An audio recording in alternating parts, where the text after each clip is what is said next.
नमस्कार। दूरदर्शन हिमाचल में आप सभी का स्वागत है। आप देख रहे हैं कार्यक्रम देवांशी। दर्शकों, देवांशी कार्यक्रम समाज की सशक्त महिलाओं को समर्पित है। आज के समय में नारी हर क्षेत्र में अपने नाम का डंका बजा रही हैं। वो न केवल अपने विकास के लिए कार्य कर रही हैं, साथ ही समाज को बेहतर बनाने के लिए भी अग्रसर हैं। आज ऐसी ही एक महिला हमारे साथ मौजूद हैं। आइए मिलते हैं अनु ठाकुर जी से, जो कि एक लेक्चरर हैं और वेद गुरु भी हैं। मैम, आपका आज के कार्यक्रम में बहुत बहुत स्वागत है। थैंक यू, धन्यवाद जी। तो मैम, आपसे हम सबसे पहले जानना चाहेंगे कि योग और अध्यात्म क्या है। मैं अपना एक श्लोक से, जैसे आपने बोला वेद गुरु है, जी जी, उससे शुरुआत कर ले प्रोग्राम जी बिल्कुल मैम। ओम सहना भवतु सहनौ भुनक्तु सह वीर्यं करवावहै तेजस्विनावधीतमस्तु मा विद्विषावहै। ओम शांति शांति शांति। अर्थात हम दोनों, पूरा विश्व अच्छे रहें, जी सुपोषित रहें, हम सबकी वृद्धि हो, हम आपस में कभी द्वेष ना करें, मन वचन और कर्मों में शांति हो। जी मैम, आपने बहुत ही सुंदर श्लोक के साथ जो है ये शुरुआत की है इस कार्यक्रम की। ये बहुत ही शुभ रहेगा, हम सब के लिए बहुत शुभ रहेगा। तो मैम, जैसे हम आज योग और अध्यात्म की बात करने ही वाले हैं, तो सबसे पहले हम वही जानना चाहेंगे आपसे कि योग और अध्यात्म आखिर है क्या। योग एसेंशियली एक स्पिरिचुअल डिसिप्लिन है जो एक बहुत ही सटल साइंस पर आधारित है, जो मन और शरीर में हार्मनी को कैसे लाना है उस पर केंद्रित करता है। जी। सिंपल शब्दों में अगर हम बात करें, योग एक विज्ञान है, एक आर्ट ऑफ लिविंग है, एक कला है जिसमें हम ये सीखते हैं कि हेल्दी लाइफ और हैप्पी लाइफ कैसे जी जाए। जी। अगर हम इसके शाब्दिक अर्थ पे बात करते हैं, योग संस्कृत शब्द युज धातु से बना है, जिसका अर्थ है टू यूनाइट, टू ज्वाइन, जोड़ना। जी। योगिक स्क्रिप्चर्स में योगा को एक कनेक्शन माना गया है इंडिविजुअल कॉन्शियसनेस और सुप्रीम कॉन्शियसनेस से। सिंपली अगर हम बात करें तो परफेक्ट हार्मनी माइंड और बॉडी में कैसे बने, वो योग हमें सिखाता है। जी। अगर हम योग के बारे में बात करें, योग बहुत पुराना है। जी। सभ्यता से पहले योग की शुरुआत हुई थी। जी, भगवान शिव को योग का सबसे पहला गुरु माना गया है। आदि गुरु भी उन्हें कहा जाता है, जी। महागुरु भी, आदि योगी भी उनके लिए शब्द प्रयुक्त हुए हैं। जी जी बिल्कुल। भगवान शिव ने, उस आदि योगी ने सबसे पहले योग का ज्ञान सप्त ऋषियों को दिया था। और सप्त ऋषियों ने फिर इस योग को विश्व में अलग अलग जगह पे फैलाया। इंडियन कॉन्टिनेंट में अगस्त्य मुनि, जो सप्तऋषि में से एक थे, उन्होंने यहाँ पे योग के बारे में हमें बताया। बाद में बहुत सारे योगाचार्य आए, बहुत सारे योगा गुरु आए, जिन्होंने योग का खूब प्रचार प्रसार किया। योग जो है वो हमारी लाइफ का एक पार्ट है। अगर हम इनडायरेक्टली बात करें, योग जो है बेसिकली एक टॉपिक नहीं है, ये एक वास्ट साइंस है जिसके बारे में शायद पूरा एक्सप्लेन करने में मैं भी सक्षम, क्या कोई भी सक्षम नहीं है, ये इतना वास्ट है। लेकिन हमारी लाइफ को, क्योंकि ये प्रेरित करता है, लाइफ को एक सही डायरेक्शन में चलाने में हेल्प करता है, तो योग एक बहुत ही, जिसको हम बोल सकते हैं एक ऐसी साइंस है जो हमारी लाइफ को मोल्ड करती है। अध्यात्म के बारे में आपने पूछा, अध्यात्म भी एक योग है जो हम बात करते हैं। जो यौगिक स्क्रिप्चर्स हैं या जो हमारे धर्म ग्रंथ हैं या जो जितने भी जो हमारे पुराण हैं, जैसे 108 उपनिषदों में से एक उपनिषद अध्यात्म योग भी है। तो दूसरी तरह से कहा जाए तो योग का ही एक पार्ट अध्यात्म भी है। अच्छा। लेकिन आज के युग में योग को हमने योगा जैसे वो बना दिया है।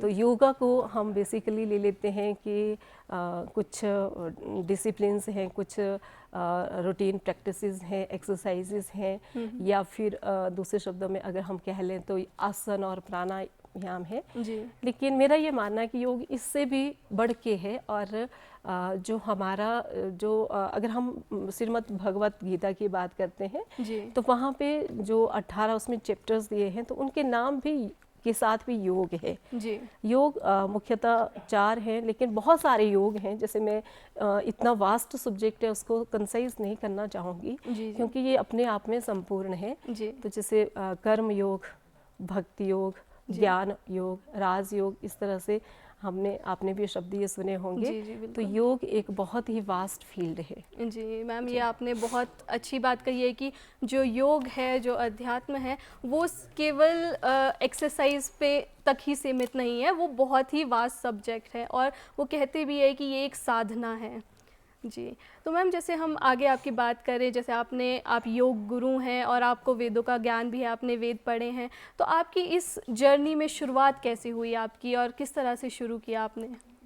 जी, जैसे कि बेसिकली जो हमारी फैमिलीज़ हैं या गांव में आप कह लो या हमारे भारतवर्ष में, जी। तो हम सब आध्यात्मिक होते हैं बाय फैमिली अगर हम बात करते हैं। क्योंकि छोटे छोटे डिसिप्लिन्स हैं जो हमें ये योग साधना की आप बात कर रहे हैं उस योग साधना से जोड़े रखते हैं। जैसे फैमिली में इकट्ठे रहना, भजन कीर्तन करना, भगवान का नाम लेना, या बहुत जैसे हमारी वैल्यूज़ हैं उस पर फैमिली जो है वो बच्चों को सिखाती रहती है। तो मैं भी एक ऐसी फैमिली में बॉर्न हूँ और बचपन से ही थोड़ा बहुत पता था कि हम आध्यात्मिक हैं। हम जैसे जो नॉन वेज का यूज़ नहीं कर सकते या हमें झूठ नहीं बोलना चाहिए, चोरी नहीं करनी चाहिए, जो भी एक नॉर्म्स होते हैं हमारे उसमें। तो वहाँ से शुरुआत करके जैसे जैसे बड़े हुए एक लाइफ में एक थोड़ा सा जब यंग स्टेज में थे तो हमारा एक मुझे सौभाग्य प्राप्त हुआ एक कॉन्फ्रेंस अटेंड करने का, जिसमें वेदों के बारे में ट्रेनिंग दी गई। थोड़ा सा 15-20 मिनट के लिए कुछ मंत्र और श्लोक सिखाए गए। तो मुझे बहुत अच्छा लगा जब मैंने वो फर्स्ट टाइम सुना। फिर मैं एक कैसेट लेके आई जिसमें वेदों के मंत्र थे और उनको चैंट करना, उनको गा करके जिस तरह से बोल सकते हैं जी। तो जब मैंने उसको सुना तो मुझे लगा कि ये वो मंत्र हैं जो कैजुअली मैं सुनती रहती हूँ। मुझे लगता है कि मैं इनसे परिचित हूँ। मेरे लिए वो नए नहीं थे, लेकिन आप सच मानो मुझे उनके ना तो कोई शब्दों का पता था कि क्या शब्द हैं वो, और ना ही उसका मीनिंग तो दूर की बात थी। फिर थोड़ी सी और क्यूरियोसिटी बढ़ी कि ये जो सुनने में अच्छा लग रहा है वो बेसिकली क्या है। जब मैंने उसमें थोड़ा रिसर्च किया तो मुझे लगा कि उसमें जो है वो मंत्र हैं जो संस्कृत में लिखे गए हैं। अब संस्कृत 10th लेवल तक मैंने पढ़ा था।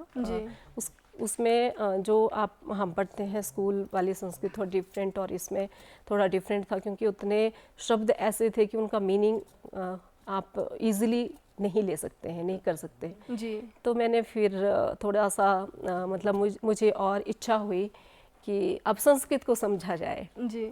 फिर संस्कृत, क्योंकि मैंने मास्टर किया था साइंस में, बॉटनी में, और बॉटनी साइंस डिफरेंट है, संस्कृत सब्जेक्ट डिफरेंट होता है जी जी। तो मुझे लगा कि मुझे रिसर्च करनी चाहिए संस्कृत में, और मैंने उसके लिए ट्राई किया, गूगल सर्च किए, बहुत सारे लोगों से बात करी जी। और मुझे फिर किसी से पता लगा कि बेसिकली मुझे स्टार्टिंग से करना पड़ेगा। अगर मुझे संस्कृत में PhD करनी है तो मुझे +1 +2 10th तक मैंने पढ़ा था, उसके आगे मुझे 11वीं 12वीं से संस्कृत सीखनी पड़ेगी जी जी। फिर मुझे संस्कृत भारती न्यू दिल्ली, वहाँ से कोर्सेज हैं जो ऑनलाइन कोर्सेज करवाते हैं। मैंने 4 इयर्स वहाँ का कोर्स किया और इक्विवेलेंट टू बैचलर डिग्री जो संस्कृत में ली। उसके बाद मुझे मास्टर डिग्री करना था। इन बिटवीन क्या हुआ कि संस्कृत और वेदा साथ साथ चलते रहे जी जी। और मुझे वेद सीखने का भी और अपॉर्चुनिटीज़ मिली, और मुझे लगा कि क्यों ना जो मैंने ऑलरेडी मास्टर्स कर रखा है उसी में कुछ ढूंढा जाए कि दोनों का इंटरकनेक्शन हो जाए जी। तो वैदिक बॉटनी मेरे माइंड में एक टॉपिक आया कि उसमें मैं PhD कर सकती हूँ जी जी। अब वैदिक बॉटनी जैसे करने लगी तो और कई सारे वहाँ पे प्रॉब्लम्स आई जिसकी हम बाद में बात करेंगे। जी, बिल्कुल। हाँ जी, तो इस तरह से ये जर्नी जो है वो वेदों में मतलब इंडल्ज हो गए। जी, तो जो आपने एक ट्रेनिंग सेशन आपने ज्वाइन किया था उससे ही आपकी रुचि बनी और आप आज इस मुकाम पे हैं। जी, तो मैम आपने एक चुनौतियों वाली बात की थी, तो हम ज़रूर जानना चाहेंगे कि किस तरह की चुनौतियों का आपको इसमें सामना करना पड़ा। जैसे आपने बताया कि आपका जो पहले सब्जेक्ट्स थे वो अलग थे और आपको जो स्टार्टिंग से स्टार्ट करना पड़ा था संस्कृत पढ़ना, उसके अलावा और कौन कौन सी चुनौतियाँ आपके सामने आई थी? जी, उसके अलावा जैसे मैंने अब वैदिक बॉटनी का जो मेरे माइंड में आया कि मुझे उसमें पीएचडी करनी चाहिए और मैं वेदों से जुड़ी रहूँगी। तो अब इतना इजी नहीं था, उसके लिए मुझे काफ़ी मशक्क़त करनी पड़ी, काफ़ी मेहनत करनी पड़ी, क्योंकि कहीं पे मुझे कोई ऐसा यूनिवर्सिटी या ऐसा कोई वो नहीं मिल रहा था जहाँ से मैं वैदिक बॉटनी को एज अपना रिसर्च सब्जेक्ट या टॉपिक ले सकूं। जी। फिर मैंने फिर से वापस आई, लिटरेचर ढूंढा, लाइब्रेरीज ढूंढी जहाँ पे वेद रखे हुए हैं या वेदों के रिलेटेड कोई मटेरियल है, उनको सर्च करती गई। फिर मैंने बहुत सारे लोगों से बात करी, तो हमारे यहाँ पे जैसे आपको पता है कोई पर्टिकुलर वेद पाठशाला या ऐसा कोई स्कूल या यूनिवर्सिटी नहीं है जहाँ पे डायरेक्टली हम ऑफलाइन वेदा को सीख सकते हैं या वेदाओं का ज्ञान ले सकते हैं, या संस्कृत को भी उस टाइप से हम अगर करें, क्योंकि मैं जॉब में आ गई थी तो मेरे लिए जो ऑफलाइन क्लासेस वैसे भी थोड़ा मुश्किल हो रहा था, क्योंकि जॉब के साथ मैनेज करना थोड़ा मुश्किल हो जाता है। जी हाँ जी। फिर मुझे साउथ से कोई टीचर मिले, तो उनसे मेरी बात हुई, वो उन्होंने पीएचडी कर रखा था संस्कृत में। अच्छा। तो उन्होंने मुझे बताया कि बेसिकली अगर आप वेदों को रिसर्च करना चाह रहे हैं, वेदों पे करना चाह रहे हैं और अपने सब्जेक्ट में करना चाह रहे हैं बॉटनी में, तो बॉटनी में मेडिसिनल प्लांट है, तो उसके बारे में जैसे यजुर्वेद है या आपके अथर्ववेद है या ऋग्वेद है, तो उसमें जो प्लांट्स के बारे में मेंशन है उस पर ऑलरेडी रिसर्च हो चुकी है। जी। तो मुझे वो गैप फाइंड करना था कि कहाँ पे गैप है और मैं वहाँ से ले सकती हूँ। जी।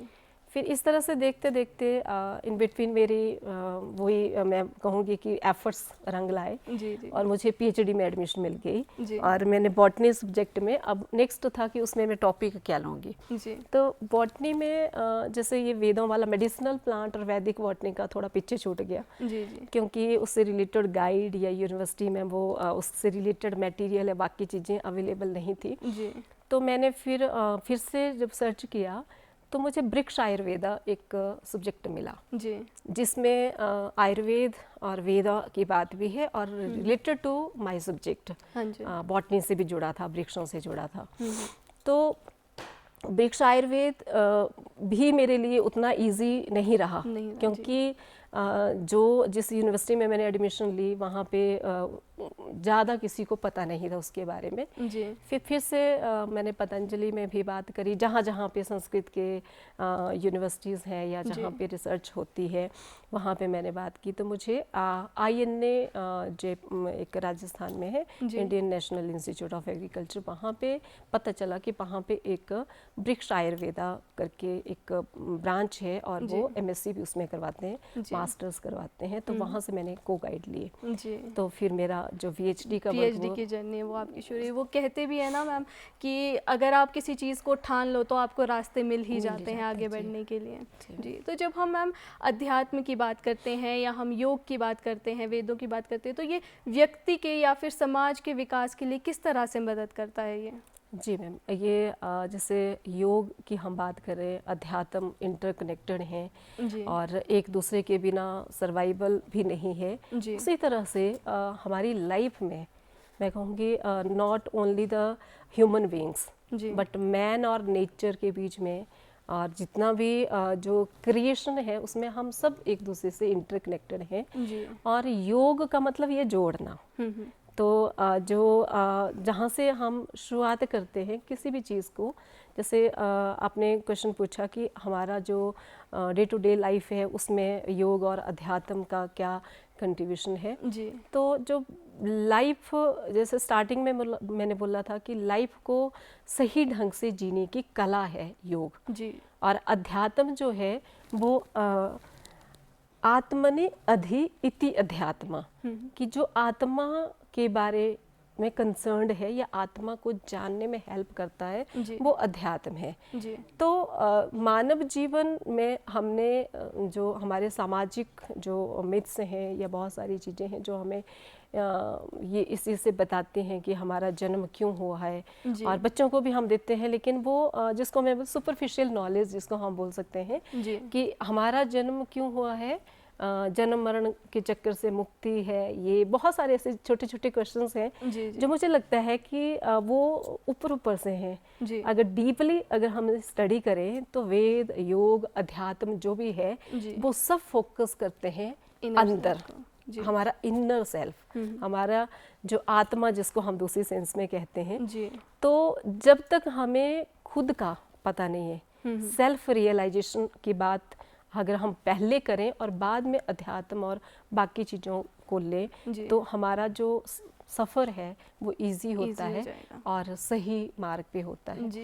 तो जो हमारे डेली लाइफ में बहुत बड़ा कंट्रीब्यूशन है, सेल्फ को जब हमने जान लिया तो आगे बढ़ी पूरी दुनिया में हारमनी जिसको हम बोलते हैं वो हो जाएगी, और जो जो प्रॉब्लम्स हैं वो रहेगी नहीं।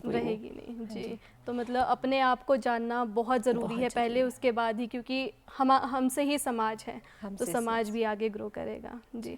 तो मैम अगर हम आपकी बात करें, आपकी पर्सनल ग्रोथ की बात करें, तो वेदों के ज्ञान से या फिर ये जो है अध्ययन है, इसके वेदों के अध्ययन से आपके विचारों में किस तरह का बदलाव आया है? जी मैम, बहुत अच्छा क्वेश्चन है, क्योंकि ये वो फ्रूट है जो मुझे लगता है मैं अगर बात करूँगी तो बहुत सारे लोगों को वहाँ से लगेगा पता नहीं, हमें भी उसका मतलब जो असर है वो दिखना चाहिए या दिखता है। तो वेदों को अध्ययन तो मैं नहीं बोलूँगी, अभी मुझे इतना सा वेदों के बारे में पता है जितना मैं कर पाई हूँ, वो तो बहुत कम है। वेद अनंत है, अनंतो वही वेदाः ये कहा गया है, और एक एक ब्रह्म वाक्य जो अपने आप में पूरा वेद है। अगर आप एक श्लोक पे, एक मंत्र पे फोकस करना शुरू करें तो आपको लगेगा कि वही संपूर्ण है। तो जब दूसरे पे शिफ्ट करेंगे तो लगेगा वो अपने आप में संपूर्ण है। तो मेरे अंदर जो अध्ययन से ये जो मेरी जो मतलब वेदों को जानने की, अपने आप को जानने की जो जर्नी है, मैंने उसमें पाया कि मुझे ऐसा लगता है कि मेरे जीवन का पर्पस है। मुझे जो जीवन मिला है उसमें मैंने बहुत सारी ऐसी चीज़ें, जैसे अब सिंपल सी बात है कि हम सुख दुख की बात है या जो भी है, हर कोई सहन करता है अपने हैं, लेकिन जब आप अपने सेल्फ को जानते हैं, योग के बारे में थोड़ा सा अध्यात्म में से जुड़ जाते हैं, तो आपको बड़ा डिफरेंस नहीं नज़र आता है उसमें। आप सुख में भी ज़्यादा एक्साइटेड नहीं होते, दुख में भी ज़्यादा आप मतलब उतना नहीं है कि आपके लिए सब कुछ ख़त्म हो गया।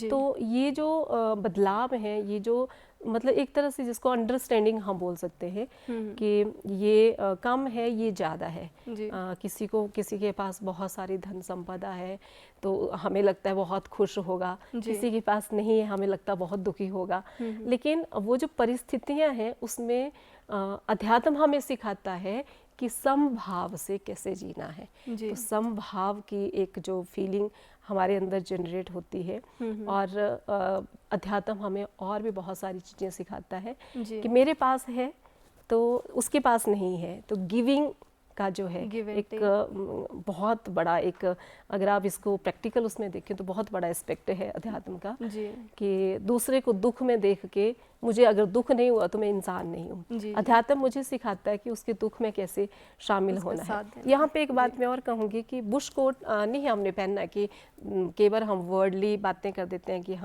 हम जो दूसरों के दुख में भी दुखी होते हैं, हम दूसरों की हेल्प करते हैं, वर्ड तो हैं लेकिन करते हैं प्रैक्टिकली वो मैं यही मैम आपसे जानना चाह रही थी, मतलब नेक्स्ट मैं यही पूछने वाली थी कि जो वेदों का ज्ञान है, जो हम ये चीज़ें सीखते हैं, अध्ययन करते हैं या फिर हम स्पिरिचुअलिटी से सीखते हैं, उसको प्रैक्टिकल लाइफ में आज के समय में स्पेशली अपनाना कितना ज़्यादा आसान है? क्योंकि अगर हम देखते हैं पहले के मुकाबले आज का जो लाइफस्टाइल है बिल्कुल अलग है, सबकी सोच अलग है, सबका जीने का तरीका अलग है, तो कितना मुश्किल है आज के ज़माने में? हाँ, दोनों है।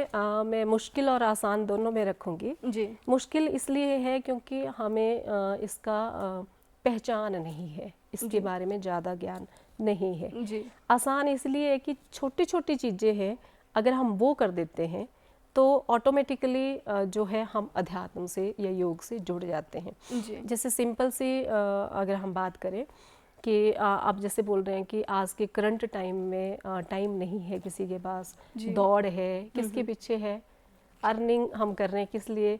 अगर ब्रॉड स्पेक्ट्रम में देखें तो जीने के लिए हमें क्या चाहिए, छोटी छोटी नीड्स हैं। जी बिल्कुल। हम लोग वो अंदाजा ही नहीं लगा पाते हैं कि हम जो दौड़ रहे हैं वो क्या जीने के लिए है, कि हम उसके लिए जीते हैं। जी। हम अपना जो ट्रैक है वो एक तरह से हम कह सकते हैं आउट ऑफ ट्रैक हम हो जाते हैं। तो नीड हमारी थोड़ी थोड़ी है जी। और हमें आदत है संग्रह करने की, जी। जोड़ने की, जो कि जिसको जानना बहुत ज़रूरी है कि जो हमने जोड़ा है वो किसके काम आया है, क्या उसका यूज़ है, कहाँ पे हम यूज़ कर सकते हैं। तो आसान इसलिए है, अगर आपके पास टाइम नहीं है, अपने वर्क प्लेस में आप जो है किसी से लविंगली बात कर लेते हैं, प्यार से, तो उसको अगर टेंशन भी होगी, कोई दुख तकलीफ भी होगा, आपकी स्माइल देख के जो है वो आधा तो वहीं पे वो बेचारा रिलैक्स हो जाता है। वो शुरुआत है अध्यात्म की, मतलब छोटी छोटी चीज़ों से बदलाव लाया जा सकता तो है। बहुत आसान है। आपको बहुत बड़े